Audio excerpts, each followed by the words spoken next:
Hey everyone, welcome to another episode of The Other Side of Addiction. I'm your host, Al Richards.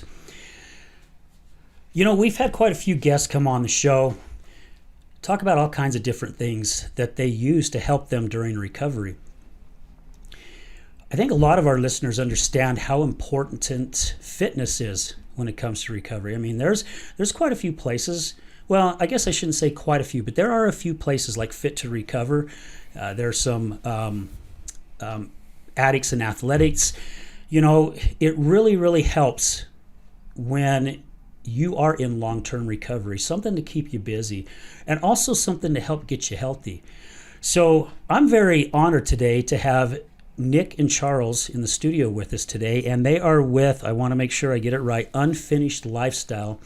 And one person here battled addiction, the other person did not, but he also battled depression, which still kind of falls underneath the addiction umbrella because a lot of us who go through addiction also fall into depression as well, right? There's some kind of trauma, something that we're wanting to cover up. That's why we use, or that's why we overeat, or that's why we watch porn, or that's why we gamble. Anyway, you guys got the gist of it. So I would like to take time right now to introduce. We got Charles right here to the left of me. Charles, doing? Thank you very much for being here. And we got Nick over here. Thanks for having us.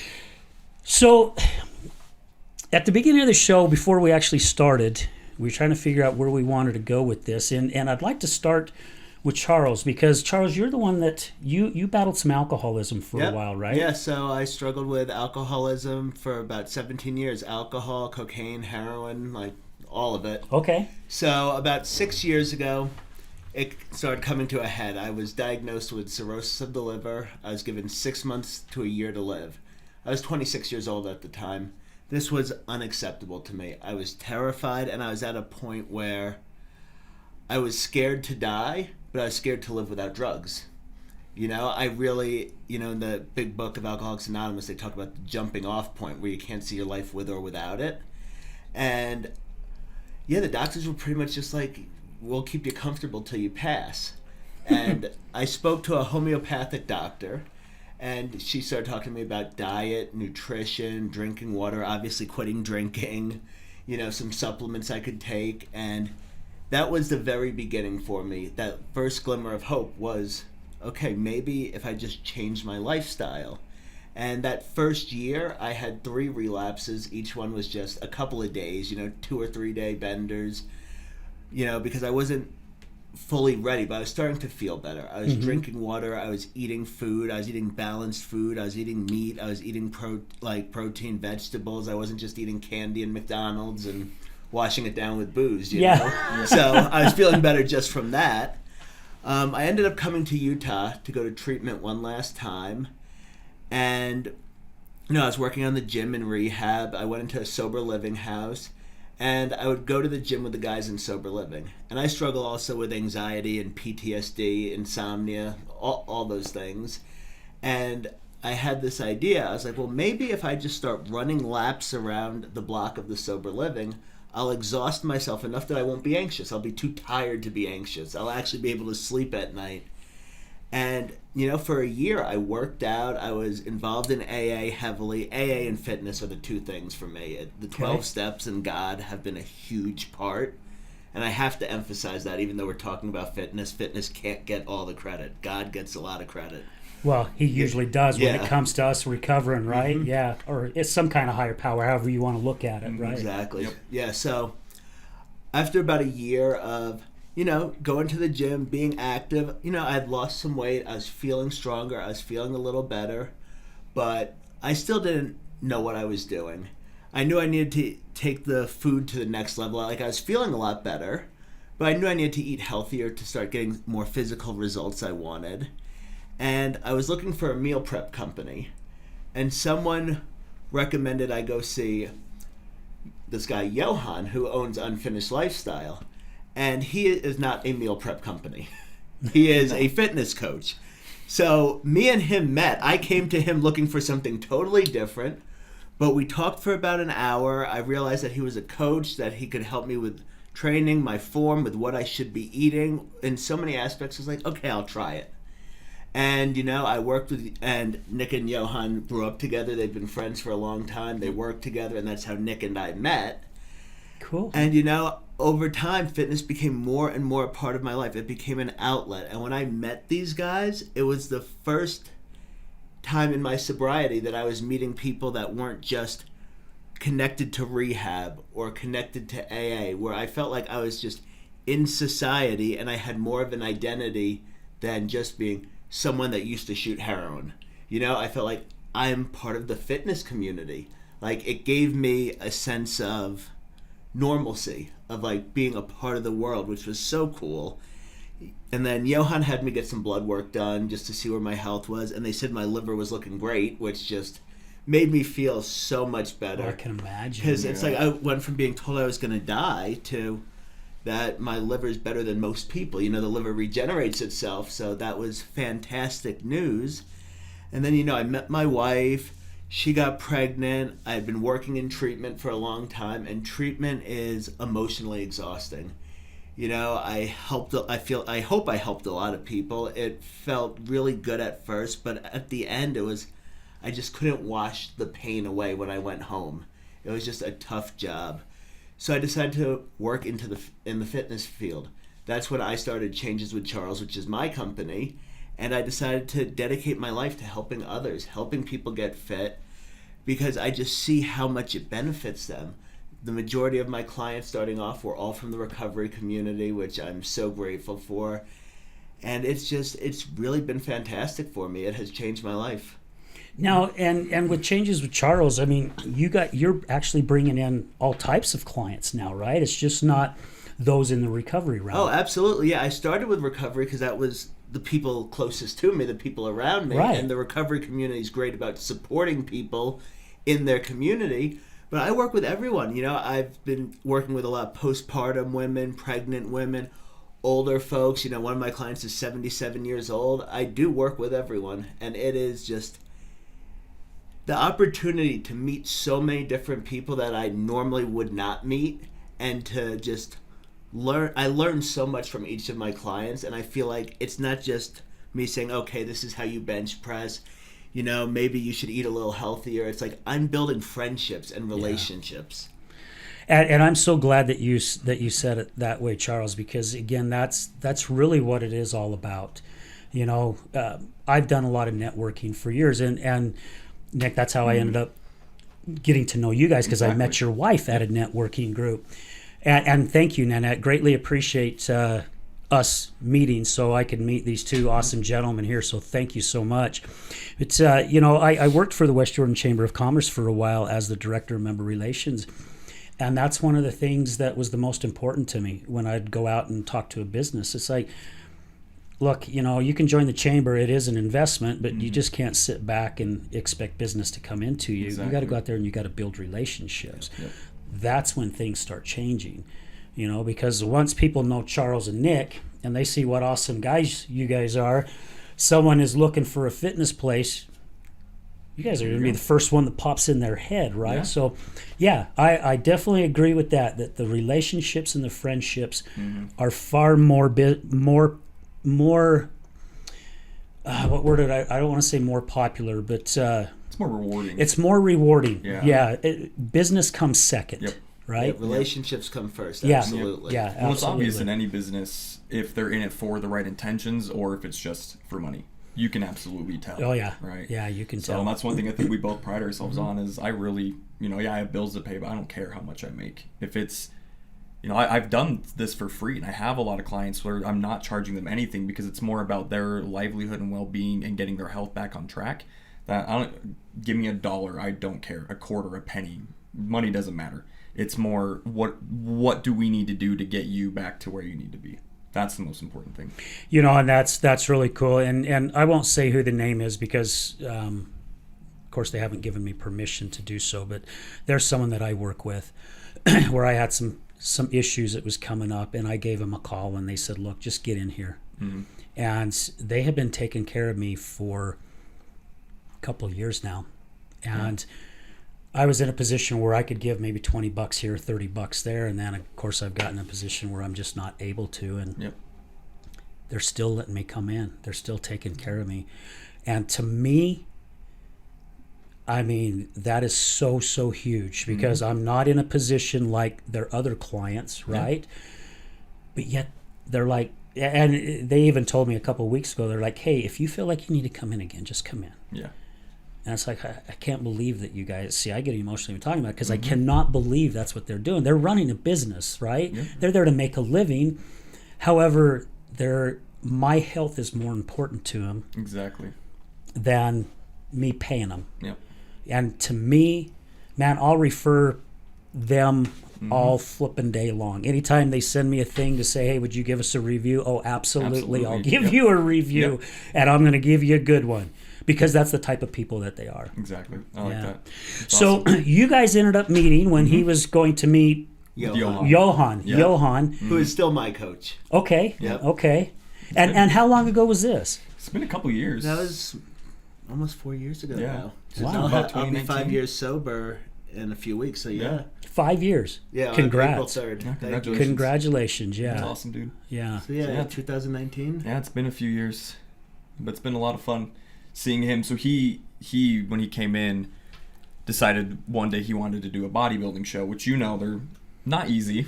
No, you have to live and breathe it and sleep Exactly. it. And, Spray tans and all of kinds that. of stuff. Yeah. tilapia. Yeah, You're- tilapia. I can't eat tilapia. I'll never eat tilapia again.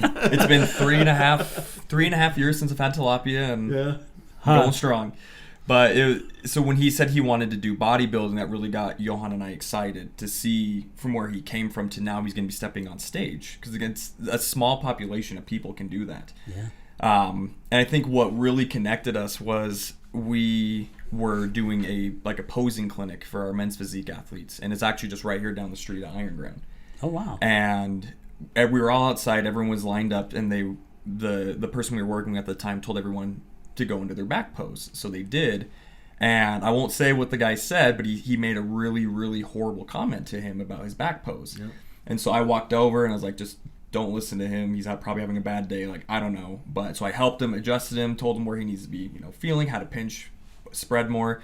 He hit it. And then after that, when the seminar was done and everyone left, we stayed and talked for a little bit. And then that's how we became friends. Yep. That was the beginning. That was Nick really cool. You were the one to reach out to me. It was so hard for me, that experience, because this was my first time ever trying to pose. I was totally out of my comfort zone. And then this guy just had to be so rude and aggressive unnecessarily. He just looked up from his phone, said something rude, went back to his phone.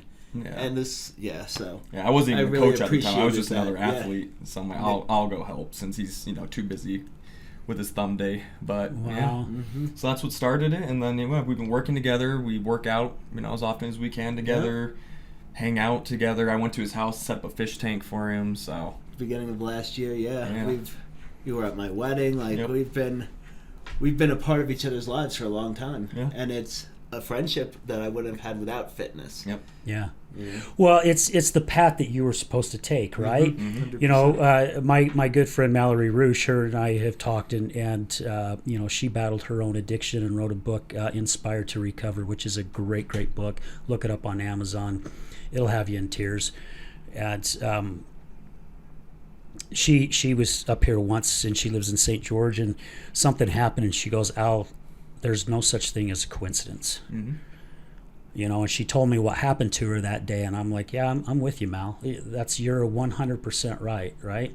When you start, when you finally step off the dark path and step on the path that has more light, it's like it starts leading you into different directions, and God starts placing people. It's like he's moving the chess pieces for your benefit. Exactly. Right? And it's so cool how the friendships turn out. I mean, because okay, now you own the unfinished. So Johan unfurnished- owns Unfinished Lifestyle. Okay. I work under the umbrella, so we're Got business it. partners. And Okay. I've known Johan since we were 13. We grew up playing soccer together. My dad was our coach, and what got me into it was in 2017 I broke my shoulder playing soccer, and I had to have the entire thing rebuilt, bed rest for 2 months, just horrible sports depression set in, and about a year later I was back to playing soccer, and we needed an extra player. And so my dad told me to call Johan because we had some other guys that, he coached when we were kids that are on our team. We thought it'd be fun to get everyone together. So I invited Johan, and as we'd gotten older and out of high school, Johan put on some weight. And so he was, he was heavy, he had a belly and all that, and just wasn't very healthy. And he shows up and the dude is ripped. I looked like, what the hell did you just do? Like, I haven't seen you in a year, and like what? And he said he got into bodybuilding and became a coach. And so I was talking about my shoulder, and he's like, well, why don't you be one of my first clients? Just be my guinea pig and let me see if I can help you. Okay, cool. So he did that, started following a meal plan, and honestly, and I've told him this a million times, I only followed his plan because I knew I'd have to see him once a week in person. And I was afraid that he would be able to know if I wasn't following it. So I made myself do it. And it was difficult at first, but then I started to put on weight. And my whole life, I've never weighed more than 145 pounds. Then I hit 150 pounds, and I was like, I'm the biggest dude on the planet. The Hulk doesn't have anything on me. So that was really, really fun. And then he one day talked to me about doing a bodybuilding show. I was like, dude, no. Like, I'm not going to get spray tan, go on stage, do all these poses, and look ridiculous. And like, I'm not going to do that. And he kept just pestering me and saying, you should do it. And so finally one day I agreed to do it just to get him to stop talking. Like, just, if it means you're not going to ask me anymore, okay, I'll do it. So 2020 rolls around and I'm prepping for the show, and then COVID hits.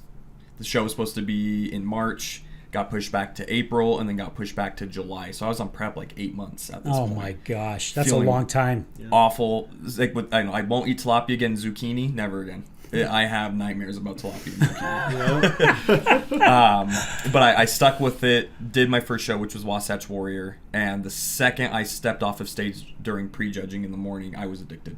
And I was like, okay, this is what I want my whole life to be based around, is this. And then we started a company later that year, and here we are. It's been fun. So both your companies are still fairly new. Yeah. Right? Yeah. You're still in the building stage. Yeah, I mean, we started Unfinished Lifestyle September of 2020. Johan was with a previous company and then decided he wanted to start his own thing. So building that from the ground up, and it's gotten bigger than I think we anticipated, a lot faster than we thought it would. So now we have a private facility in West Jordan, FTC, that we train out of. A lot of coaches are in there, and it's either the members are either, athletes who are either off season, they're trying to grow, they're on season for a bodybuilding show, or it's a client of one of the teams that train there. So it's a nice environment. It's friendly, and it's everyone interacts with one another. It's not the public gyms where you get the dude hogging 6 machines and like 15 dumbbells, but he's on his phone. Swiping on Tinder. That's Vasa. Yeah, that's why I don't go there. I just go to Planet Fitness, and everyone's cool there. I haven't been to a public gym in a long time, and it's nice. Yeah. What had you come up with the name Unfinished Lifestyle?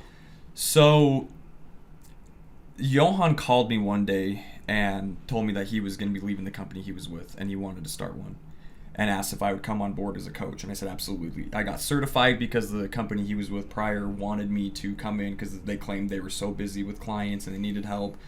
And at the time, again, this was during, when COVID first hit, I wasn't working at all during 2020. I previously worked for Netflix, and then our office closed, and I was going to take a month off going to IT with my dad, and then that just didn't happen. So I got certified, and then they're like, oh, we don't need help, sorry. So I was like, okay, well, I have no idea what I'm going to do. And then thankfully, 2 weeks later, Johan's like, no, I'm starting a company, come with me. And we had no idea what we wanted the name to be. But as both of you know, once you reach a goal, you don't stop. Right. You have to keep going. You reach a goal, okay, well, what's the next one? And then there's step goals in between what you've accomplished and what you're trying to accomplish. So we were talking about it, and he was saying, we have some unfinished business that we're trying to do, because once you hit a goal, there's always something else that you can work on, and then that turned into Unfinished Lifestyle, because once you lose the weight, you put on the weight, once you hit that body fat percentage you want to do, once you step on stage and do a bodybuilding competition, you're not done. This lifestyle's never done unless you want it to be done, but even then it becomes a lifelong habit. These are things that you can take with you and do for the rest of your life, versus it's a quick 30-day fix and then you're back to your old habits within another 30 days. So we picked that name just to kind of remind people, like, even when you're done with our program, when you graduate, you're still not done working. It's always going to be unfinished. That's really cool that you guys looked at it that way, because as you were saying that, I started getting into lifting weights probably back when I was maybe 13 or 14 years old. My dad had the ones that were the cement with the plastic around it, right? And Larry Scott was like the big huge name here in Utah. Yep. And I started doing it. My dad always used to tell me I had twiggy muscles. He'd always come up and put his fingers around, you got twiggy muscles, you know. And I didn't really take it seriously. I just did it to do it. And then when I got into high school, I realized I could take weightlifting. Yeah. And they had goals for us in the class. You know, it's like you could be a part of the 100-pound curling club, to where you had to put your back against 2 inches away from the wall, and you had to curl 100 pounds without touching the wall. If you touched the wall, you failed. Wow. So you had to sit there straight and do it. And one day I did it. I got my shirt, and then you had the 200-pound bench press, you know, and you got a T-shirt, and I really started getting into it. And I thought, gosh, you start, and you're a teenager, so your body builds pretty good, and you're always eating as a teenager anyway, right? A lot of it is kind of junk, but you burn through it quickly. Exactly. And I started noticing such a big change. And even when I got out of high school and went and worked construction, that was back in the days when you could work with cutoffs and no shirt, you know. So I was always flaunting my physique, you know.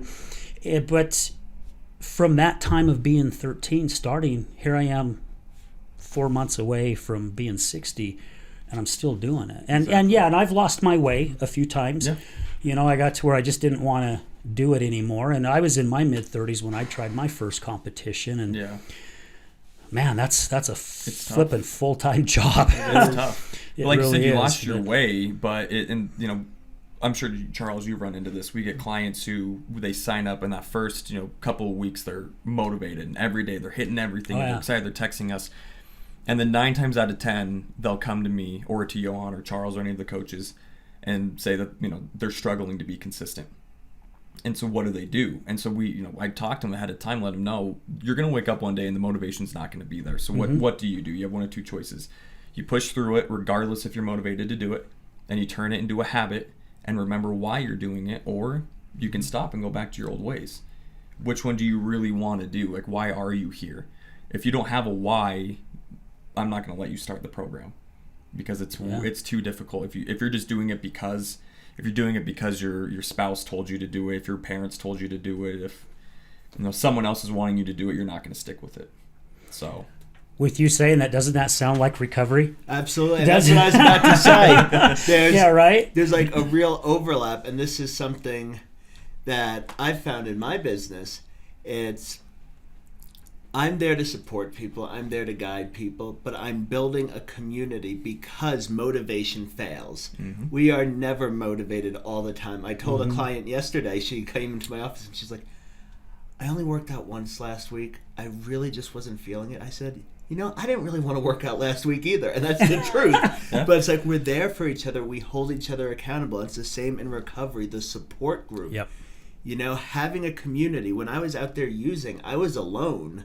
Like, I knew people, but I didn't have any support. I didn't have not the anyone right type of people. Exactly. Yeah. It's like, what did I have? The methadone clinic? Like, that's not the kind of support you need. So it's just being there to support each other is what I've found has been so helpful. And that's why I do a lot of community events. I try to get my clients together as much as possible. So then it's like, okay, you two click, great, you guys can go work out together, and then you have somebody else in your life with the same goal, and then when one of you's struggling, you can lean on the other. And definitely that is, it works really well in the fitness, and it works really well in the recovery realm, and I was telling you guys earlier before, if I miss a day during the week, I start feeling guilty, and I've been doing it so long now. And I only started out doing Monday, Wednesdays, and Fridays.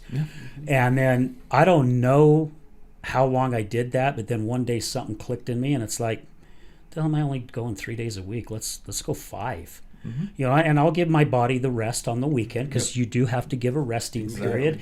And so I did that, and I've been going 5 days a week for a long time. And there are mornings, believe me, man, I wake up, I set my alarm, but I'm usually up before the alarm goes off.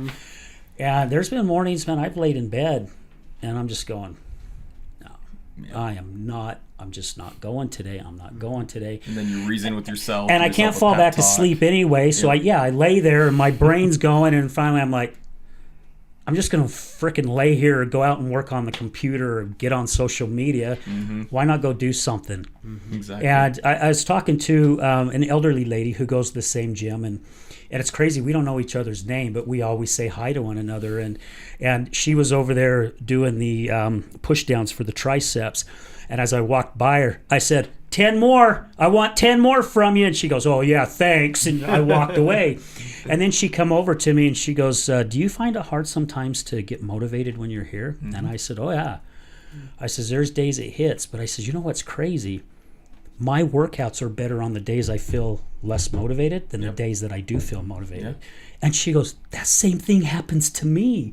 And I'm like, I've talked to other people that the same thing. So the days that you don't feel like going, go, because you will have a kick butt workout. Absolutely. You absolutely will. Yeah. Yeah, it really, I don't know how it works that way, but it just seems to work. It does, yeah. I mean, Yeah. I think it's pushing yourself, and like you said, you kind of feel guilty, and I run into that if I don't go to the gym one day. If I decide to, I'm going to take an extra rest day, an hour later, I'm showering, getting ready for the day, and I'm looking in the mirror. My wife's getting ready, and I'm just like, oh god, like I look awful. Like I should have gone to the gym, and I feel tiny. She's like, it's been one day. Like you're fine. Just relax. Sounds like my wife. It's like when you have that consistent routine. It's like for people, if they're in a hurry and they forget to brush their teeth all day, they're thinking about how I didn't brush my teeth. This and that. They're talking like this. Exactly. So when something becomes such a integral part of your day, of your life, and you miss it, or you decide you're not going to do it that day, it throws off everything. It does. Yeah. It really does. And again, it goes, I think it also goes back into choice for like in recovery part of things, right, Charles? Because, with all the people that we've interviewed, and they've even said, and I think you touched base on it here just a second ago, Nick. It's like, okay, I don't feel it today. I could probably go use, and I'd be all right. Yep. But then your thought kicks in, and you're like, do I like the way I really felt? I mean, where was my life then? Yeah. Look at where my life is at now. Yep. Let's see, which choice do I make? Because again, it falls back to choice, and you can make the wrong choice and go back to that. And there are slips in there, the people we had here, we had Tiffany Nacarado here yesterday, and Kayla Jensen here yesterday, and they work for USARA, and they were on the streets together as addicts. Yeah. And now you look at these two beautiful ladies, and they're just amazing, and they're so inspirational, and we were talking about how they like to say, and there's different programs. Some say, hi, I'm so-and-so, and I'm an alcoholic, or I'm a user and an alcoholic. For them, they choose to say, hi, I'm so-and-so, and I'm in long-term recovery, because they don't want to put that label. So we talked about addiction or recovery language last night in our live show. And so they don't like to use the word relapse. They have a different word for it, it just helps them. And it's crazy how just changing a word, what that does, because when my wife was even going to AA, she'd get up and say, hi, my name's so-and-so, and I'm an alcoholic. And we'd leave, and I'm like, I don't want to frickin' hear you say that, because you're not. You're not anymore. You're not.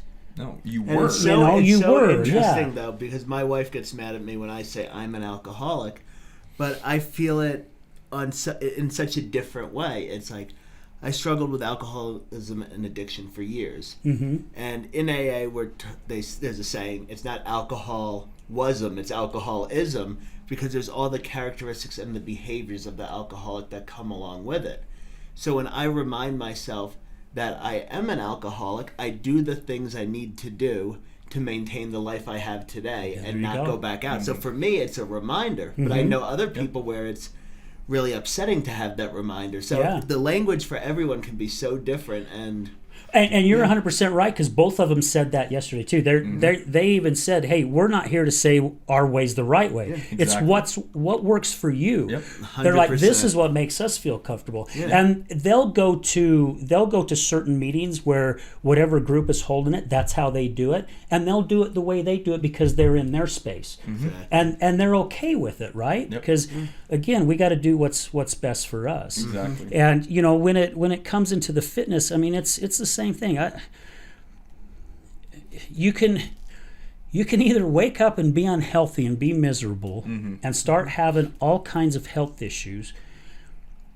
And not saying that you're lazy or not. I mean, you could be a hard worker and do a lot of things, but when you're not really keeping yourself in shape, in my eyes, and maybe it's because I've been doing it for so long, but it really helps keep the mind in shape as well, 100%, right? yeah. It helps you in so many different ways, and it releases so many different types of great chemicals in the body that helps you, and again, it's just that choice of wanting to do it. Exactly. I've got a friend that we've known each other, and brother, if you hear this, man, please don't knock me upside the head, but we've known each other since we were 9, and we went out for dinner a couple of weeks ago, and he's like, "Oh, it looks like you're still going to the gym." I'm like, "Yeah, every day."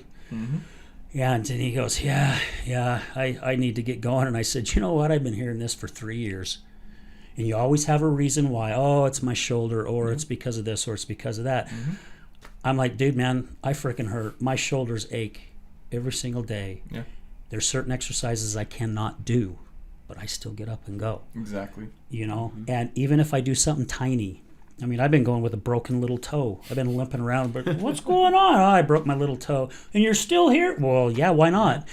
My little the rest of toe's your not going to body's stop working. me." No, it's not going to Right? affect you lifting your back. So. Right. And again, and it's those habits, right? So we create a habit with the addiction, and that's usually just the Band-Aid. Yeah. We're just trying to cover something else up. However, it's still a habit, and we didn't fall into the addiction overnight. We gradually worked ourselves up to it. Yep. Fitness is the same doggone way. exact Even if you do once a week, right? Start once a You'll week. still get benefits. You're still going to get a benefit. That one yeah. client I was talking about, he's in his 70s. Yeah. 30 minutes twice a week, and he has gotten so much stronger. His quality of life is so much better. He could go for walks. He can do things again. And it's 30 minutes twice a week. It's not a lot, and it makes such a difference. And he can tell. Yeah. He's feeling it. Exactly. Absolutely. When you can feel these changes almost, immediately. And we get clients that come in like, "I want to lose 30 pounds in 30 days." Like that's not how it works, right? Are you going to feel better in the next 30 days? Absolutely. You're going to feel better by the end of the week once you start. And I mean, that's exactly what happens as soon as they just start eating better, drinking water. I know people who like, "Well, I have like 2 glasses of water a day. Isn't that enough?" I'm like, "I drink 2 gallons of water a day." And I still wake up in the middle of the night feeling like I'm dehydrated. Yeah. But it's I don't know what it's like to be an addict. I've never experienced that. But I can only imagine that it's hard to forgive yourself, and it's hard to be patient with yourself. The same way, we get clients who I only went to the gym once, and I'm so mad at myself, and I'm disappointed. It's like, no. You didn't go to the gym before this and you went once. That's awesome. Celebrate that win. Progress. Exactly. Now set a goal. Next week, try to go twice. Yeah. And then once you're doing that consistently, now move to 3 times. But people have a very hard time being patient with themselves and forgiving if they are having a bad day. If they had a bad day at work, they got in a fight with their spouse, or the kids are sick, and they have to decide, do I go to the gym or do I address the situation that's in front of me? They decide to do that, and then again they're putting themselves on the back burner and they're feeling bad about it. To be patient. Yeah. It's okay. That's thanks for saying that. Yeah, because you do have to be patient. You have to be very, very patient with yourself. And there's something I want to touch on, but let's stop for a quick commercial break, and then when we come back on the second half, because you said, Nick, that you don't know what it's like being an addict, but you and even mentioned it earlier, you fell into some depression, right? A lot of us in addiction fall into that. Yep. So I'd like to touch base on that a little bit on the second half. So, hey guys, stay with us. We'll be right back.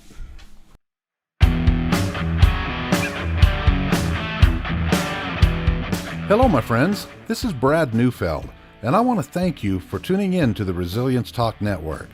You can listen to my show, Resilience, every morning, Monday through Friday at 8 a.m. Mountain Standard Time. On my show, we will be discussing what it takes for you to overcome the day-to-day challenges that all of us face in life, as well as some of the devastating ones that may lead us to feelings of hopelessness and despair. It's my goal to provide you with the tools and skills that you need to overcome anything that is thrown your way. To find out more about my show, visit our website at www.resiliencetalk.com. That's www.resiliencetalk.com. And as always, until we meet again, go for everything that you want in life and make it happen.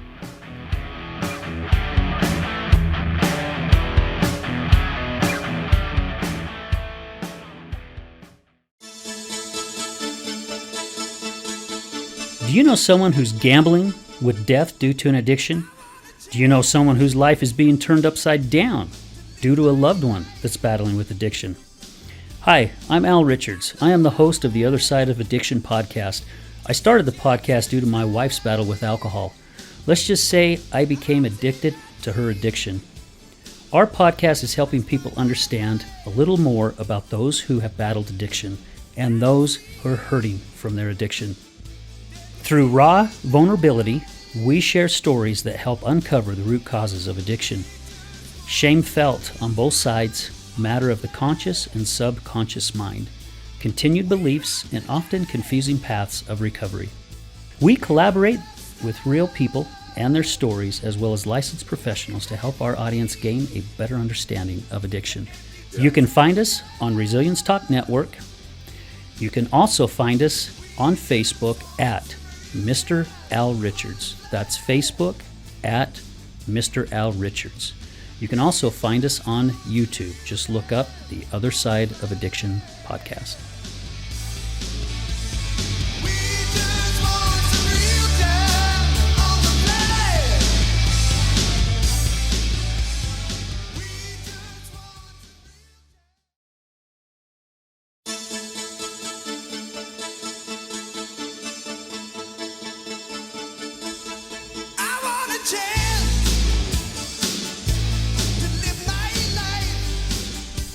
Hey everyone, welcome back to the Other Side of Addiction. We are here with our special guests. We've got Charles and we've got Nick with Unfinished Lifestyle. Mm-hmm. I got the name and then I go to say it and I lose it, right? It's because I'm playing with my own head is what I'm doing. Guys, you know, the information that you shared on the first half of the show, man, it just, for me, everything fell in, mm-hmm. right? With what has happened in your life, with what's happened in your life, yep. How all the fitness kind of comes in. You mentioned a few things that started getting me thinking, hey, that's just like in recovery, mm-hmm. you know, so it all fits. And right before we stopped for the break, you mentioned that, you know, you've not gone through the addiction. Yeah. And there was a time in your life when you battled some depression. Mm-hmm.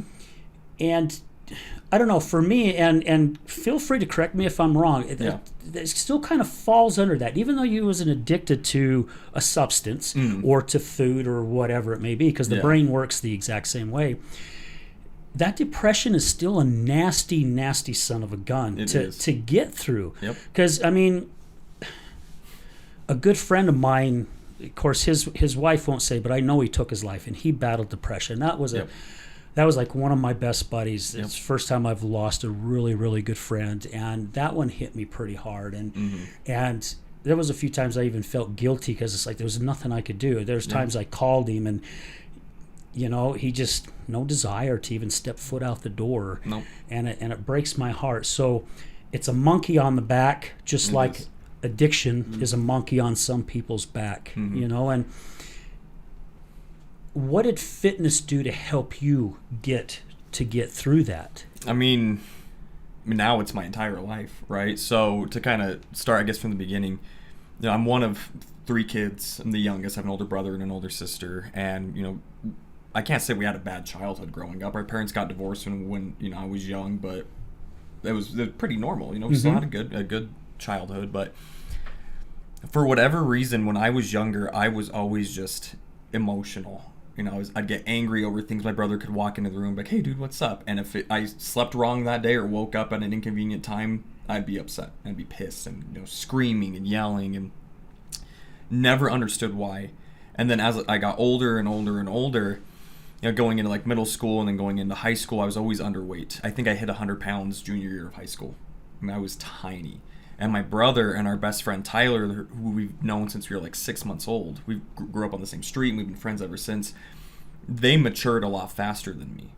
So middle school, we're starting to figure out, hey, girls don't have cooties and they're not gross. They're actually they're pretty cool. Yeah. Like these are some awesome people, and so I started to develop my crush and all that. And then, high school rolls around and I'm at my locker getting my books and I turn around and one of the cute cheerleaders is walking towards me. I'm like, oh my God, is this the day? Like, and I've always been too shy to talk to them. Like I can't, even now I couldn't go up to someone like, hey, how are you? Like I told my wife, it wasn't for Tinder.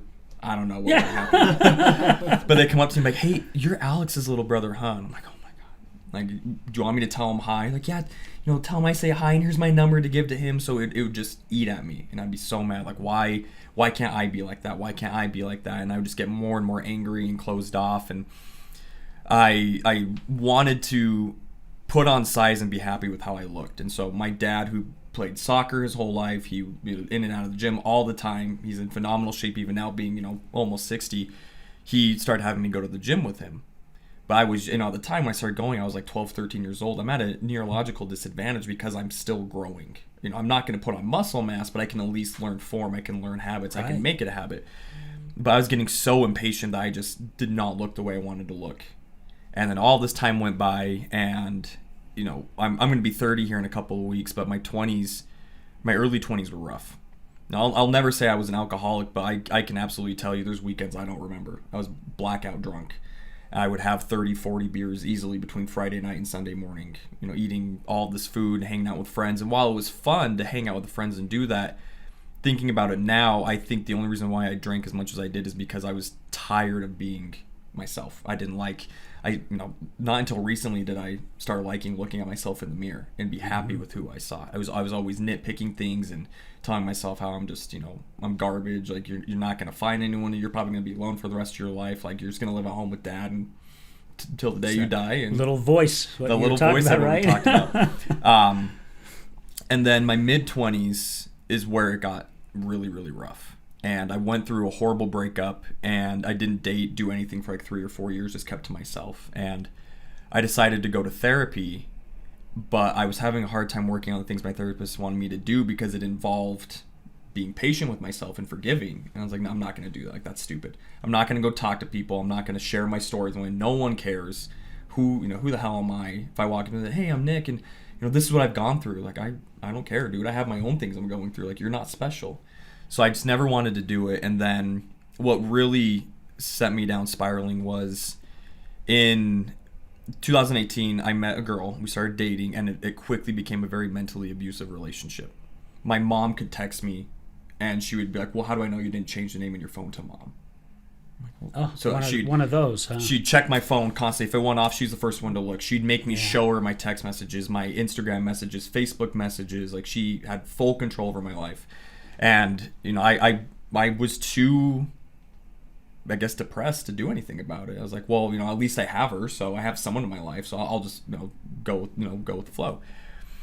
And then we had a mutual friend, Brian, and he's an amazing guy, but he struggles with his depression really, really bad. On every medication that you can think of, it got to the point where the doctor's like, we've literally tried every medication that is known to mankind and nothing's helping you. And I got into management in my last job, and Brian became one of my employees. And so I worked with him and told him, like, if you need a day off, just tell me. I'm going to work with HR, so you're not going to get in trouble.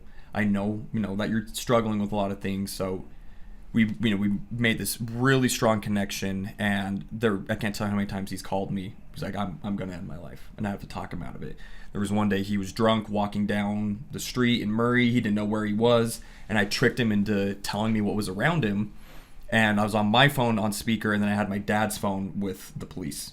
And then they went and found him because he was drunk. He was telling me he was going to, commit suicide, and that made him very mad. And I remember a couple days later when he came into work, we had to have a serious conversation, and he said he's decided to check himself into a hospital at the University of Utah and go through a treatment where they're going to shock the prefrontal cortex in the brain to see if there's neurons that aren't firing and if that will help him. And it's going to cause short-term memory loss, and he's going to be out for 3 or 4 months. Whatever you got to do, you just tell me. So I, worked with him getting in there, worked with HR at our work to make sure that he was fully covered with everything. Months go by, he gets out, comes back to work, and things seem like they're getting better. And he's starting to laugh, and he's making jokes, and he's talking about his daughter. And I told him, like, Brian, dude, I haven't seen this side of you. I've known you at this point 2 years. I haven't seen this before. Like, this is what I want. And his coaching time, where I'm supposed to coach him to his phone calls and come up with action plans for him to work on when he's talking to customers, I never once did that with him. I let him use that hour. I'm like, let's just talk. Like, let's watch funny videos. Like, tell me what's going on. Let's just have a normal conversation. Work and wait. You're not going to get fired. Nothing like that. I'm not going to talk to you about the calls unless I have to. And then one day it like everything just went out the door, and his depression was even worse, which I didn't think could ever happen. And every other day, I'm getting a call from him in the middle of the night, and he's crying. So I talk him out of it. And then there was one night in March of 2019, he called me, and I wasn't able to answer the phone. I was at Target, and I was getting stuff for a baby shower. And I told him, "Okay, dude, I can't talk right now. Are you okay?" And he said that he'd been drinking that day, even though he had stopped at this point. He was like 2 months sober. And he said, "Yeah, I'm drinking, but I've sobered up. I'm supposed to go to work here in a couple hours. I don't know what to do." And so I told him, like, that's your choice. If you want to go to work, go to work. If you can drive, like, but if you're still inebriated, I don't want you going in. I don't want you driving, nothing. Just call the attendance line, let them know you're not going to be in. Have them call me. I'm going to get it all handled. He's like, okay. He ended up going to work for a few hours, and then he went to his depressive episode. He couldn't handle it, and then he decided to go home. And that night at about 4:15 in the morning, my phone was ringing, and I didn't answer it. And then maybe half an hour goes by, and it rings again, and it's Brian. And so I answer the phone, and I told him, like, hey, dude, if you need something, let me know, but I'm not sure what I can do to help right now because it's so early in the morning. And then the voice on the other line wasn't Brian, it was his mom. And she said, hey, I got home from work and I tried to open Brian's door, and it was heavy. Oh, no. And she found him, and he had committed suicide. And even to this day, I still have a little bit of guilt about it, because the one time I don't answer the phone is when he took his life. When it happened. But my wife reminds me all the time, and his mom reminded me, and my friends and family. Like, there's nothing you could have done at that point. Like, when someone is determined to do it, they're going to do it. Mm-hmm. And so my depression, just at that point went down the drain, and I'm trying to manage all my employees at work to let them know that Brian's gone, bringing in, counselors and therapists to help talk to them during work, and working with HR to get things settled, and trying to help his mom. They weren't very well off financially, and they couldn't have a funeral. They had to have him cremated, but she couldn't even afford that. So trying to help her raise the money, which thankfully the company we worked for, they covered everything, and they paid for that, paid off his car, his debt, so his mom didn't have to worry about it. Seeing his daughter, and that Christmas before he passed, we all went on like a little friend hangout. My best friend and his wife came, and Brian brought his little girl, and we went and saw the animated Grinch movie that came out, and her and I got really close, and she's adorable, and then having to see her in those circumstances just was awful. And I couldn't sleep, I couldn't eat, I couldn't even go to the store to get groceries. I had a hard time going to work. I just could not focus on anything. I was still going to the gym, but it was just, I was going because, again, that was just part of my daily routine. And then end of the year rolls around, 2019, and the place I worked at was getting ready to close down. I was going to lose my job. And so I was like, yeah, it's fine. I'm going to figure everything out. But even then I was stressed out. I was telling myself, like, you don't know anything. You're not smart. What job are you going to get that isn't customer service? Like, you're really going to be customer service for the rest of your life. So again, beating myself up over every little thing. And I don't know how to describe it, but one day, 2020 rolls around, right before COVID hit, and one day I woke up, and it was like someone just took a rubber band and stretched as far as they could and then let go, and it slapped me in the head. And I was like, why the hell am I going through this every day? Like, I don't want to feel like this. And from that day, like, everything changed, and I don't know what happened, but I'm thankful it did, because a week later is when I met Nanette. And I know if I was my old self, that relationship would not have worked out. Yeah. And, so I opened up to her and told her, like, hey, these are some things I'm struggling with. I did have my anger issues. I had my depression, my anxieties, and all that. I'm working on it. I still have no idea what I'm going to do for a career. I'm getting ready for a bodybuilding show. Like, if you want to come along with me and work together, awesome. If you don't want to have to deal with any of this, just tell me and we'll end the relationship now. And thankfully she said, no, I'm going to do it because now we're married and Wow. everything's great. But it's, I think back to, and it seems like a completely different life, like a different person. I think about the things I went through and I'm like, wait, that wasn't a movie. Like that was me. That doesn't feel real. And so to get to your question, I guess with fitness, going to the gym helped me to work on myself. And it people think we're in there and we're, high egos and we think we're better than everyone and we're the gym bros. No, like walk up to any, gym bro at Vasa, at, Lifetime, whatever, and 9 times out of 10, they're going to be not happy with themselves. They're going to be struggling with things, but they use the gym as a way to change themselves into who they want to be. And once I started to make that connection, when I had these depressive episodes, when I was trying to get through everything, I would recognize it, try to figure out what happened to cause that little voice to start talking, and then I would address it, tell it to be quiet, go away, and then I'd go to the gym and try to work out the frustration, work out the anger.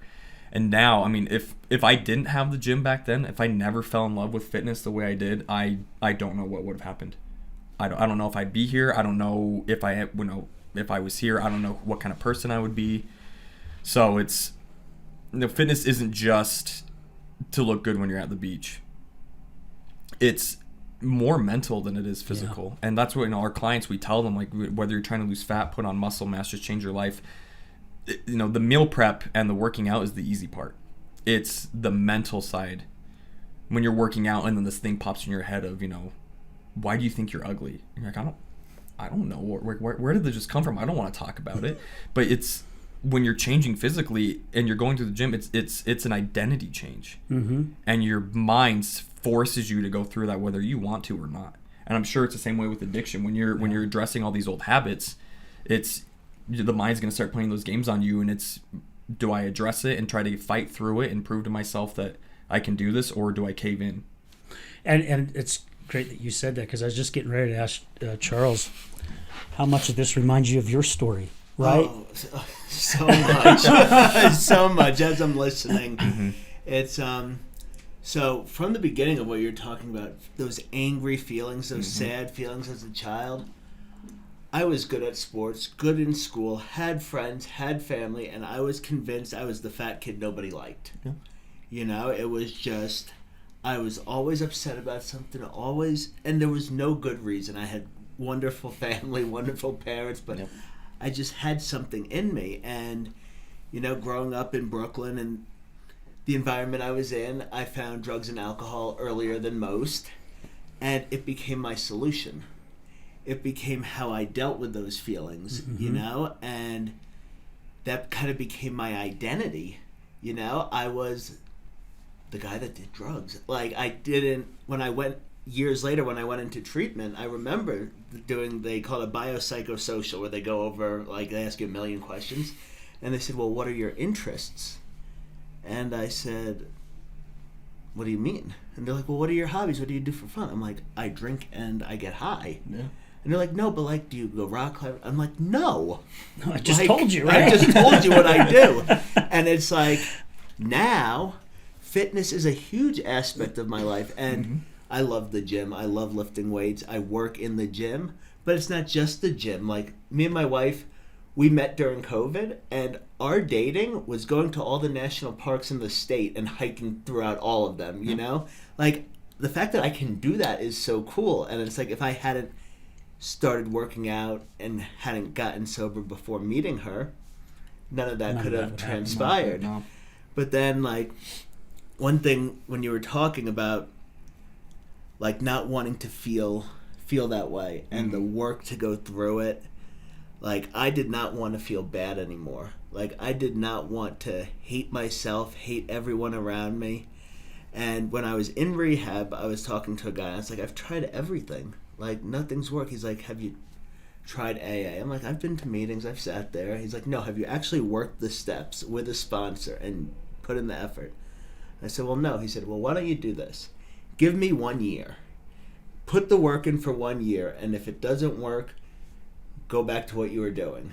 And I was like, I begrudgingly was like, okay, I'll do it. And I was going to prove that it wasn't going to work. Right, yeah. And, I got started, and, step one was, it was easy to admit I was powerless, but the unmanageability part, because it's step one is admitting that we're powerless over alcohol, that our life became unmanageable. I was like, well, I managed to get high. That was my goal. Yeah, you know, right. and I kind of fought each step. Still justifying it. Yep, still justifying. Yep. 2 and 3 are about turning your will over to God, realizing that you're insane, that you need help. 4 and 5 is about taking an honest look at yourself. And at first I was like, well, I know everyone I don't like. I know everything wrong with me. Like, this is easy.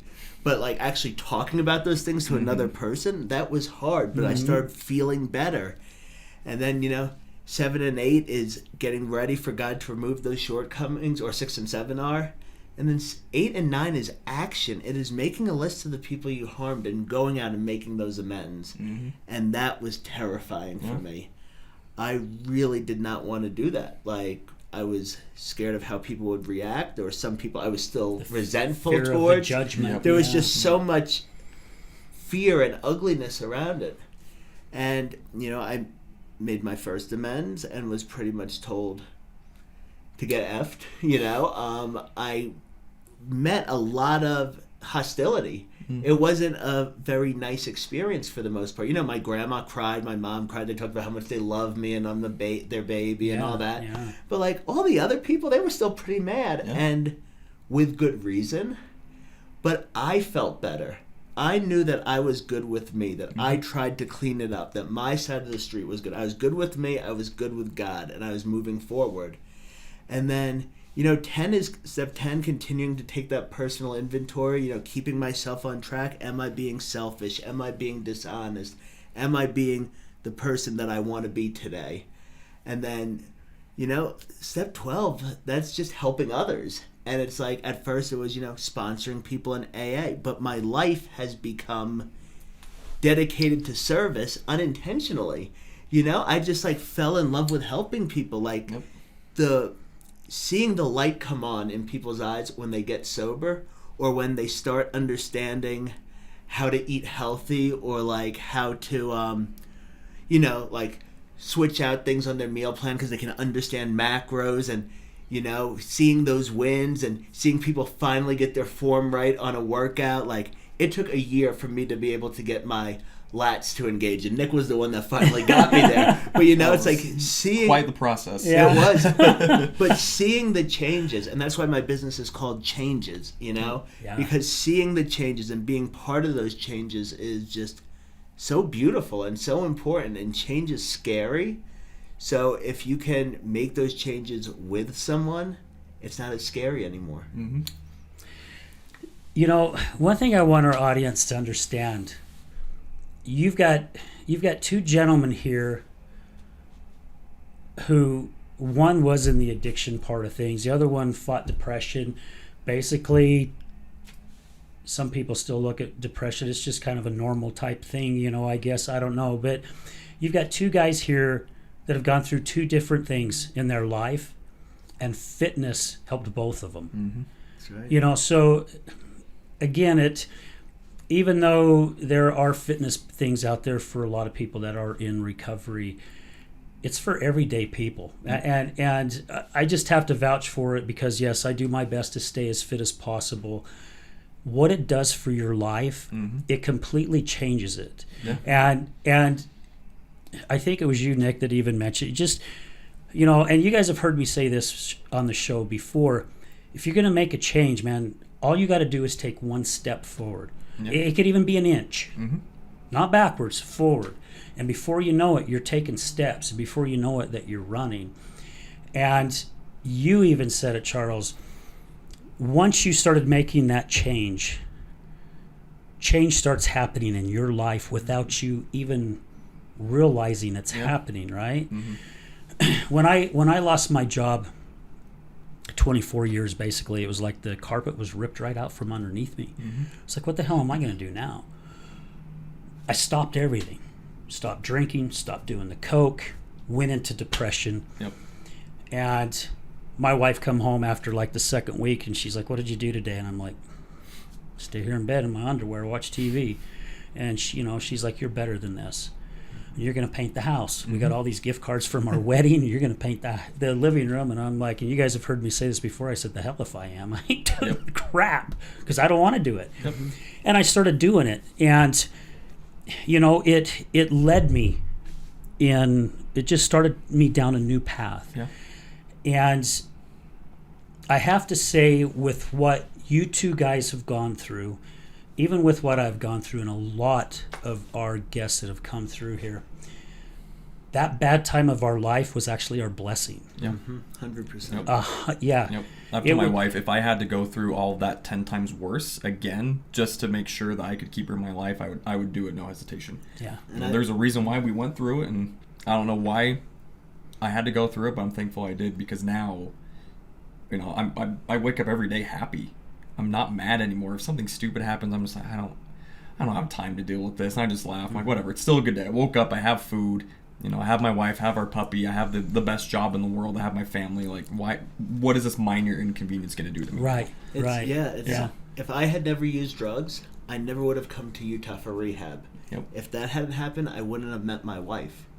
And if I hadn't met her, I wouldn't have my son. Right. And like this morning, at 5 o'clock this morning, he woke up. He'll be a year on Friday, and he's got his teddy bear in one hand, and he's crying. And I haven't had my coffee yet, and I'm just like looking at him, and I love him so much. And it's like every bit of suffering in my addiction was worth that moment this morning. Yep. You know, Absolutely. it's- Well, and giving back, both of you guys have touched on this, okay?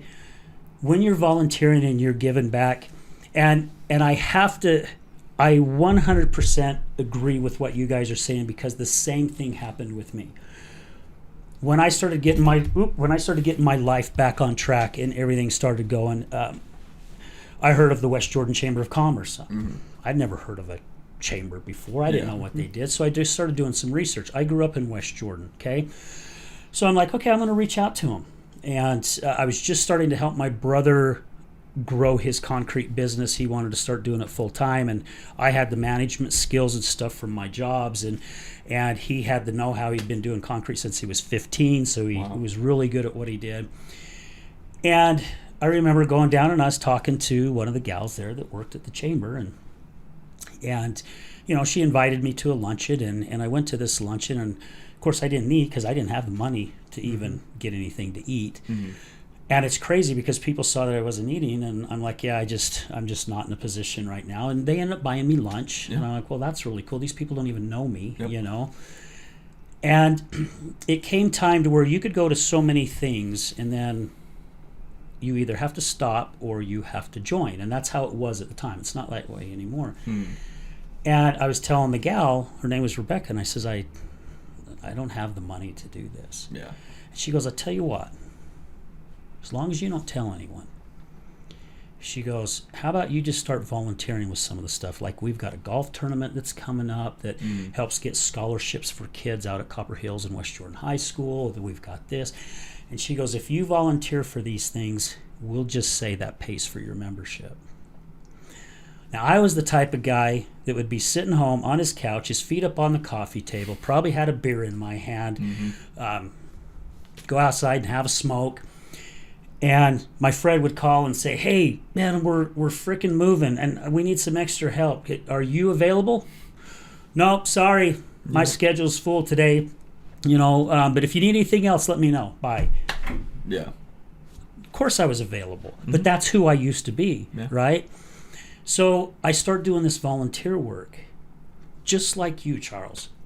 All of a sudden I'm going, holy shit, this is kind of fun. Yeah.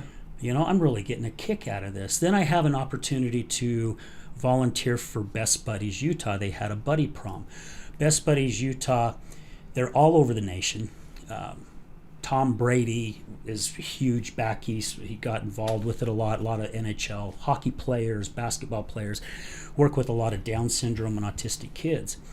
I volunteer and go to this event, my wife and I, 400 and something kids show up at this event. And we're talking, back in our days, we called them jocks. Their dates are Down syndrome or autistic women. Yeah.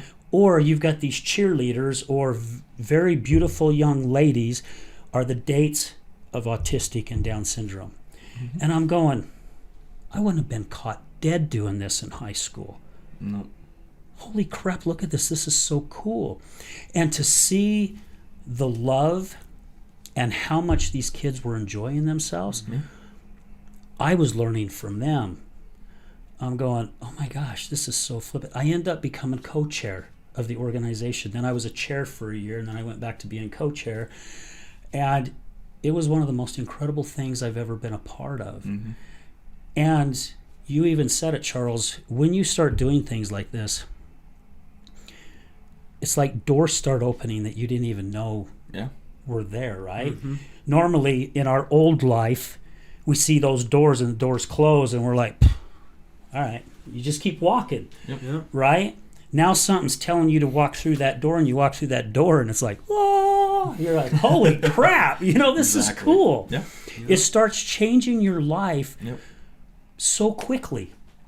Yeah. And it's amazing. I mean, you guys touched base how you guys ended up meeting again, and you come to Utah to rehab and what you were going through and you were about ready to lose your job and to see how all this has come together. Exactly. That's why I'm a firm believer that when you stop doing your best to control your life and just let life go, it's like there's freaking just amazing things around every corner. And I hit my knees every morning and thank God for the day and thank him, for his love and his blessings and everything.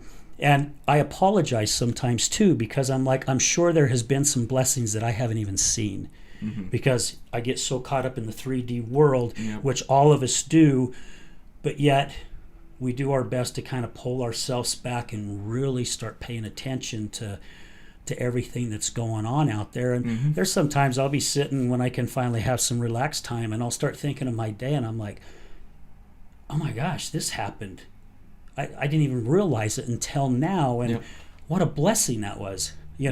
So like today, I dropped my water bottle on my flipping phone and shattered my phone. So if anybody's trying to text me, of course this show will go out a week later here, but the normal me would be pissed. Yeah.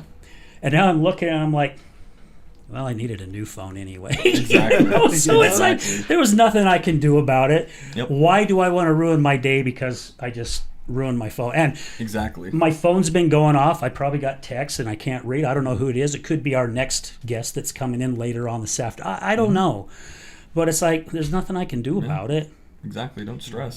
So everything, I believe, all of us in this room, because Mason was on the show here just a week ago and shared a lot of his story. So everyone that's in this room today has gone through a lot of stuff. Yep. Yet we're all working on becoming better. And we're all out there helping others, right? Exactly. And that's why Brad called Resilience Talk Network resilience. Yeah. It's people who have pick themselves up, brush themselves off, and go, okay, you know what? It's time to make a change. Yep. So, Well, and one thing with fitness is like what we do. So we don't just provide workouts, at our company or at Charles' company. It's meal plans as well. And what ends up happening, and we kind of touched on it earlier, is you start getting into this groove of exercising. So you're putting yourself first, you're prioritizing yourself first, you're reminding yourself why you're doing this. And now you're giving the body the fuel it needs, the micronutrients to actually help the brain function, to help your organs function, to help you feel better. Once you start doing that, that's when the brain, it kicks on. And it's like, hey, we've got some stuff we got to talk about. Regardless if you want to address it or not, we have to talk about it. Yeah. And so we call them the breakthrough moments. Johan and I, and I'm sure you've run into it too, in the middle of a set, middle of a workout, the client just drops and they're in tears. Yep. You're like, oh my God, are you okay? And they're like, no, I'm thinking about everything and just how mad I am that I got into this spot. And that's when they start to process it all. But it's because, again, they're putting themselves first. And they're recognizing, like, I need to stop putting myself on the back burner and taking care of everyone else if I can't take care of them if I'm not 100%. They're tired of being overweight. They're tired of being underweight. They're tired of, same way as me, looking in the mirror and just like, God, I hate looking. Like, I don't even want to get ready in the morning because I have to look at myself and nitpick everything and you're so negative. And once that moment happens, that person's now become somebody else. They're not the old version of them. They're now the brand new model. right? Again, it's an identity change. And the one thing that happens is you're forced to reevaluate the people in your life, which I'm sure it's the same thing in recovery. Oh yeah, And absolutely. we Yeah. tell clients, like, you're gonna lose friends. My big group of friends I'd see every weekend. We'd play, beer pong together. We'd go to Buffalo Wild Wings and just, eat nasty food and hang out. It was a lot of fun. Now I only see two of them, and it's my best friend and his wife, because I've known him my entire life. But it's as I guess sometimes as bad as it sounds, you have to surround yourself with quality people. Yeah. If you're around people who are only going to talk negative, but you tell them, like, hey, I had this win today at work and it was great. Like, oh well, that's good for you, but I lost my job, and they're trying to pull you down. Or you tell them, like, hey, I think I need to stop drinking. I need to stop living this lifestyle because I'm not feeling good. I need to change. Well, no, you can't do that. Or even if you don't tell them, like, my friends just stopped inviting me. I'd see pictures on Instagram. They're at, the Bayou downtown. They're at a restaurant. And I was like, hey, where the hell was my invite? And like, well, you don't eat this stuff anymore, so we didn't think you'd want to come anyways.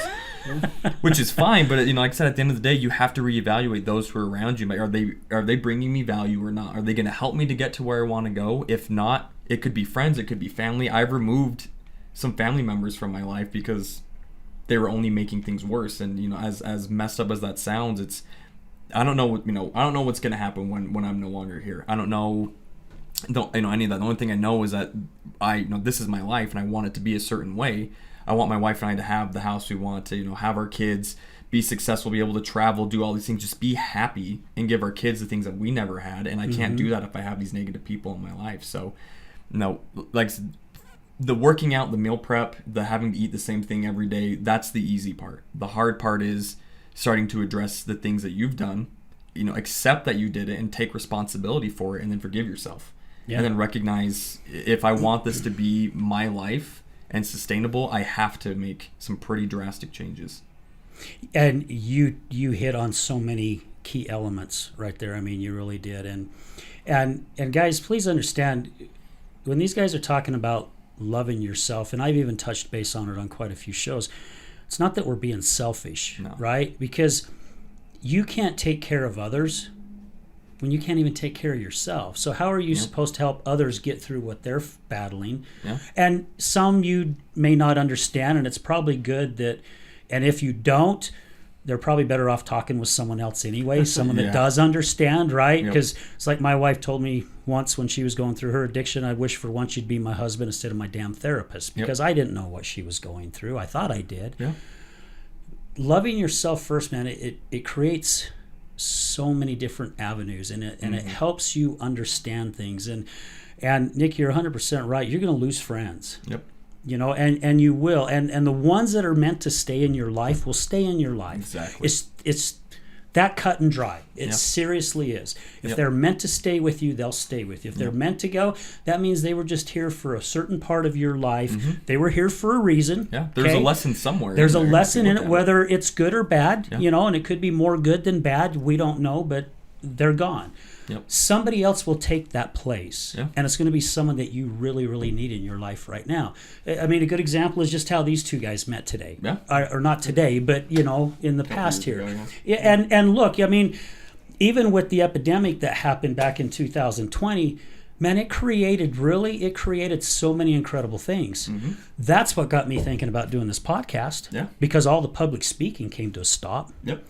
And you guys kind of met right around that same time. You were losing your job at right around that same time. I wasn't working, and Nanette and I met right before lockdown. And she ended up working from home, but she worked at my dad's house where I lived, and we're only dating for like a month, and then we ended up living together pretty much. So she's working, my dad's working, my stepmom's working, and I'm just sitting in my room, like trying to figure out what am I going to do to make the day go by. Like I could go outside, but I can't really do anything, right? And that's when I started thinking, like, what do I want my career to be? Like, what do I want to devote my life to doing? And I knew, like, I want to help people because I love doing it, not because I'm selfish or, like, I need people to see me doing all this stuff. It's just, it brings me joy to see somebody else have a smile on their face for the first time in, God knows how long. And going through my own struggles, I'm like, how do I help people who are going through that same thing? And then that's when I decided, I'm going to get certified to be a trainer and nutritionist. And I didn't know what was going to happen. I'm like, I don't know if I'm going to have to work at Vasa or like where I'm going to go, but I'm going to figure it out. And then, thankfully, I'm very glad I did that, because now I'm self-employed. I'm helping a ton of people. We're coming on a podcast talking about this, reaching a lot of these individuals who might be struggling with the same thing, to show them, like, I can't ever say I know exactly what you're going through, nor am I going to pretend like I do, but Right. I can sympathize with you in the fact that I was once in that same position. And this helped me. So, if you want to put your trust in me, let me see what I can do to help you get through that. Even if it's just, I can tell you how many times clients come in and instead of working out, it turns into a therapy session. Yep. They tell us about their day, what they're going through. Like Johan had a client who came in and she told us about some relationship things she was going through. And so him and I, in the middle of our workout, stopped and we talked for like an hour and a half with her and told her, hey, this is how we handle things. You need to consider this. Have you thought about that? And we helped them. And the next week she came in and she's like, we solved everything and we're happy. Like, all of our issues have gone away and we're communicating better and he's happy and I'm doing better. And it's like that, that's better than any paycheck I could ever get. Oh yeah. Yeah, the pay is 100-fold. Yeah. And it'll come back again somewhere. Yeah. It always does. Yeah, it always does, right? It always does. It's crazy too, because even when I was doing all the volunteer work, my wife was getting upset and she's like, "Hey, we need money, and you're doing all this volunteer work and you're not getting paid to do it." And it's like, yeah, and really, I was doing it in all honesty because I wanted to start getting my name out there. I wanted to start, and plus I was still searching for myself, right? Who is Al Richards really? Exactly. Because I thought I was a good person before I found out, no, I wasn't, Yep. And it took some time. It took some years, and it's come back. So many, I get emotional talking. So many blessings have come back to me because of it. Yep. And that was my reward. That was the pay it forward. Exactly. And I will continue to do it. And the people that I hang around with, that's why I say, there are people we don't hang around with, my wife and I, any longer as well. And the stigma of people who go through addiction, the type of people that outside society thinks that they are, I tell you what, man, I'd hang with them every freaking day of the week. Yeah. Because they know what life is about, Yeah. right? They've been hit in the gut more than once. Exactly. They've gotten off their freaking knees. They've banged their heads off the sidewalk, and a lot of crap has happened to them. And for them to still have the resilience to stand up, choose something like what you have, John Charles, saying with you, Nick, to choose something different in life, and to see where the blessings that come out of it. Yeah. It's just amazing. Well, you said, it took time. It took years. Yeah. And that's one thing, we've talked about it. I've talked about it a lot on my social media. It's society nowadays is very much into instant gratification. Back in the day, like when Amazon first came out, you order something, it's like, hey, it'll be here in 10 to 12 weeks. You're like, that's incredible. Right. Now, if you pay for next day shipping and it comes like 2 days later, you're pissed mad. calling them Yes. trying to get your money back. And it's Yeah. the same thing with the fitness and nutrition. I'm sure, you two ran into it with the addiction issue is, none of this stuff just happened overnight. It's years and years and years of bad habits that led down this path. And so we get people who come in and they're like, yeah, I want to lose 60 pounds in the next 30 days. Like, let's do it. It's like, no, that's not how it works.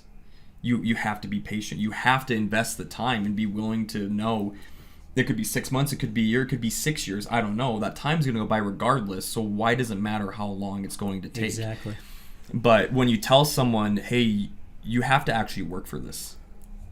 Like at my last job, I'd have employees threatening to quit because they didn't get promotion in 3 months. I'm like, well, remind me what you did in those 3 months. You're coming to work and half-assing it. You don't deserve the promotion. It took me like 3 years to get into management, interviewing 5 times before I finally got it. If you're not willing to put in the work, you're going to be stuck in that same position. And that's where what do you do when motivation stops? That's you just fall back into that same habit because you're mad. Well, yeah, I've lost 10 pounds, but the goal is 50, and so I'm just going to give up now. It's like, well, still celebrate the fact you just lost 10 pounds. Exactly. It's the step goals. Exactly. People are right. so focused on that Yeah. end goal that they don't recognize what they've accomplished from the time they started, up until the point that they're at. And, if for anyone watching and listening, if you can just remember, put instant gratification aside, put your ego aside, recognize it's going to take time, be patient with yourself, invest in yourself. If you're willing to go buy, the new Air Jordans for $1,000 on eBay, and you're going to spend all this money on fast food and all of these things, but you're not willing to invest in yourself, you can't be mad when you're still in that same position, Right. you know, a year or two later. But a lot of people get that way, Yeah. though, Yeah. right? Yep. Even the gentleman or whoever it was that said, I want to lose, 90 pounds in 90 days or Yeah. 30 days.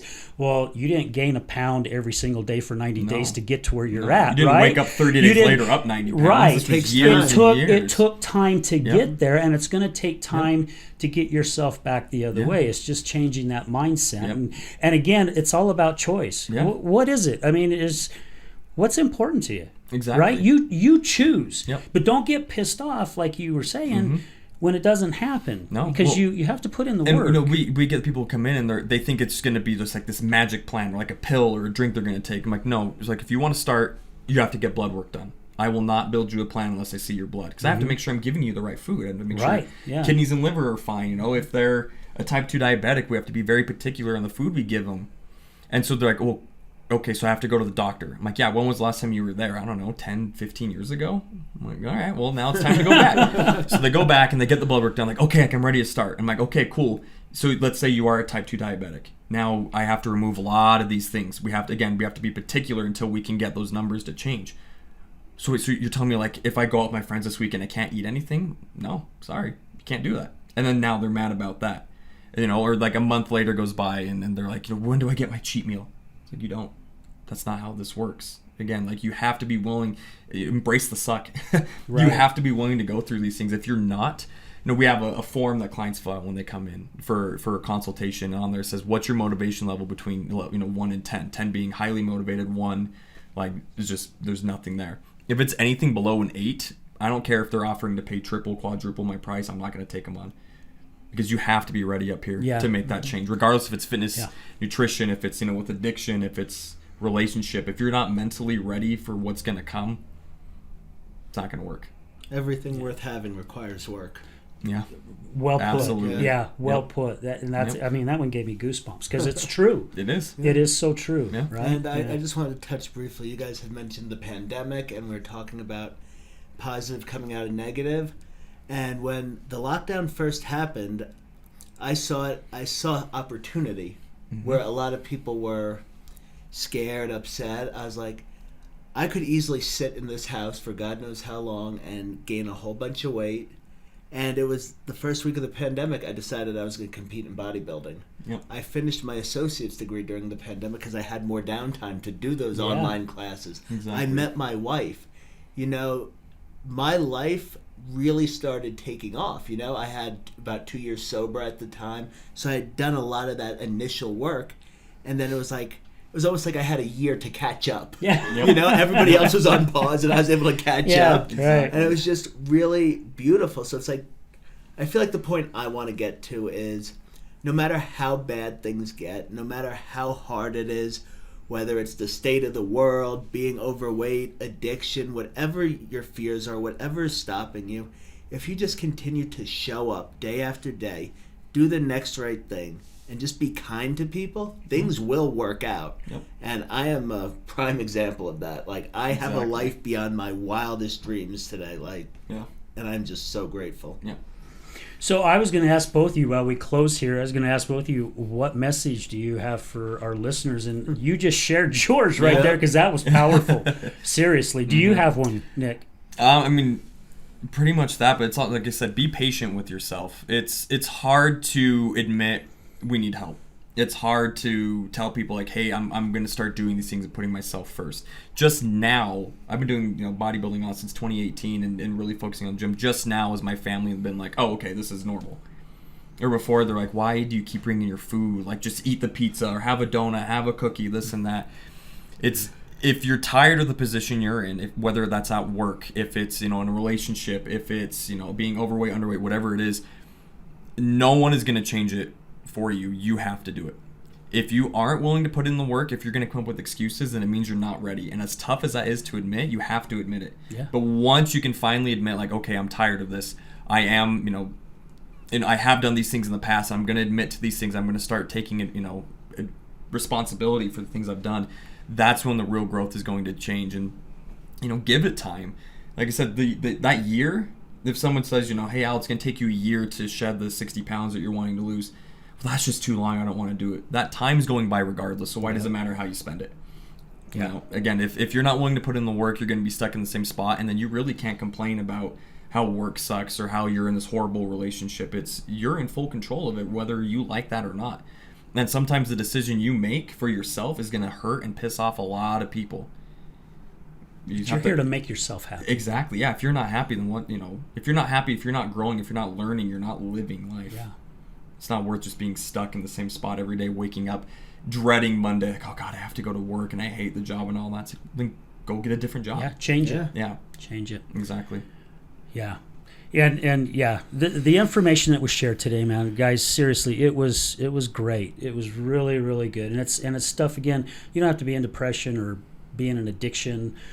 It's everyday life, right? Yep. I mean, there's so many of us that think our life is hunky-dory, and there are a few that life is hunky-dory, Yeah. right? But we all go through some things. We all have our struggles, and we can change too, right? If we're not happy with something, we can change. And you guys have heard a lot of our guests come on the show who are in long-term recovery that said, you know, yeah, it was a pain in the butt going through recovery. And I had to do this, and I had to change that, and I had to do this. And actually, I look back at it now, and it wasn't really difficult. I was the one that was making it difficult, Exactly. right? But the change was 100% worth it. Yep. And I love how you put it, Nick. You got 365 days in a year. You're going to go through 365 days a year anyway. Well, hopefully, right? Exactly. Hopefully, God's going to keep you here to do that. Yep. So what is it going to hurt? Yeah. What is it going to hurt if you have to change something up, Yeah. right? And really, when you start changing habits, it takes 7 days to change a habit. Mm-hmm. 7 days is it. That's not very long. No. That goes by in a freaking blink. No, I mean, but- here we are Thursday already, and I Yeah. swear Monday just hit Well, and yesterday. it's March. And it's March already, right? Yeah. I start joking in February that spring's almost here, and my Mm-hmm. wife's like, "Why do you stop saying that? It's not almost here." And I'm like, "Yeah, it is, because February's so short. It's only 2 days short." Yeah. Well, I feel like COVID just But- happened. right, And that was right. over 3 years ago. I know. Well, my son's yeah. going to be a year old tomorrow. Yeah. I feel like you just had him like 2 days ago. Right around this time last year, I Right? was driving to the hospital right up the street because my Yep. wife went into labor. It goes by so So quick. fast. You know, our oldest granddaughter's 11. Our youngest, well, our middle granddaughter, she's going to be 4 here Wow. in 2 days, or not 4. It's on the 4th, but she's going to be 9 Yeah. here on the 4th, and then our grandson is going to be 7 in July. That's Yeah. like, I swear I was in the hospital doing this, Holding right? this Just little like what tiny you're thing, saying, yeah. holding it, Yeah. you know? So, guys, yeah, if you want something to change in your life, you're the only one that can make it happen. Exactly. So, Charles and Nick, thank you, guys. Thanks you, so much for Ralph. having us. One thing I want to make sure our listeners know, Mhm. if they're interested in what you guys do, how do they find you? I mean, social media, or we can leave our contact information with you. You know, I'm with Unfinished Lifestyle, and Charles. And I'm Changes with Charles. Exactly. You can go to www.changeswithcharles.com. Look at my social media, my Facebook, my Instagram. It's just my name, Charles Piggott Jr. Yeah, and then unfinishedlifestyle.com for us. But, you know, when it comes to finding a coach, like with a therapist or a sponsor, it's find who works best for you. Exactly. So if that's yeah. me, awesome. If it's Charles, perfect. If it's one of our other coaches, awesome. If it's neither of us, that's okay. Yeah, it's whoever works Yeah. for you. Yep. I'd rather you work with somebody that isn't me that will Get get you you to where where- you want to be. Exactly. Yeah. Okay, love it. Hey guys, thank you again for everything. You know, if it wasn't for all our incredible guests, our guest co-hosts that come on, all our listeners, all our amazing sponsors that have helped us change this studio into a really kick butt studio with all this fancy equipment, man. Just thank you guys so much for your love and all your kindness. And guys, mark your calendars for April 15th. It's a Saturday, April 15th, from 11 o'clock to 4:30 p.m. Our second annual Healing Utah Success Summit is going to be at the Miller Free Enterprise Building in Sandy, which is the Miller campus. It's just right off of 90th South and I-15, just south of the Colonial Flag. If you are interested in attending, you can go to Ruesch, RUESCH, recovery.com. You can get tickets. They're only $35, very inexpensive. My friend Mallory will be speaking. Brad, the owner of Resilience Talk Network, will be speaking. I will be speaking. And we're actually decided to have a surprise guest. We don't know who it's going to be yet. We're reaching out to a couple of really amazing people who have been on TED Talks, and they talk all over the country. But we're going to have someone really, really special that's going to be coming. So, guys, we'd love to have you. Help us fill the seats, man. We got 300 seats to fill, and we would love to have you there because you will be inspired. I guarantee it. We're going to leave you with this as we do at the end of every show. Remember, addiction is giving up everything for one thing, and recovery is giving up one thing for everything. We're out.